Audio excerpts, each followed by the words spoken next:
అదొక ముద్ర పడి ఉంటది అట్లా. అంతే, దానివల్ల ఏ ప్రయోజనం ఉండదు భవిష్యత్తులో. అది పెరగటం అనే లెక్కనే తప్పించి అంతే, ఇంకా ఏంటి దాని నుంచి వచ్చే ప్రయోజనం ఏమి ఉండదు.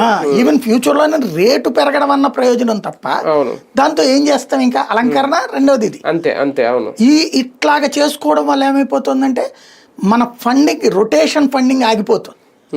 అందుకనినే మీరు కొంచెం తగ్గించుకోండి ఆయన అని చెప్తున్నారు.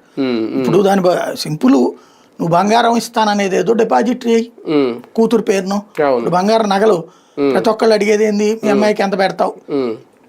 వీళ్ళు చెప్పేది ఏంది? మీ అబ్బాయికి ఎంత పెడతాం? ఇది ఇప్పుడు 100 గ్రాములు పెట్టాలనుకున్న వాళ్ళు 10 గ్రాములు పెట్టండి, మంగళసూత్రం వరకు తప్పదు, అంతవరకు తీసుకుని మిగతా డబ్బులు అమ్మాయి పేరు డిపాజిట్ చేయండి. అది కాస్త బెనిఫిట్ అవుతుంది. ఆ డిపాజిట్ చేస్తే బ్యాంకులో డబ్బులు ఉంటాయి, వాటి మీద అమ్మాయికి ఇంట్రెస్ట్ వస్తే రెండోది ఇది ఉంటుంది. లేదా ఓ భూమి కొని దానివల్ల భూములకి వాల్యూ పెరుగుతుంది, రొటేషన్ నడుస్తుంది, అగ్రికల్చర్ నడుస్తుంది. ఇంకొకటి ఏమైపోతున్నదంటే రాబోయేటటువంటి రోజుల్లో ఇప్పటికే ఆయన అందుకనే టూరిజం కూడా చెప్పుకొచ్చాడు.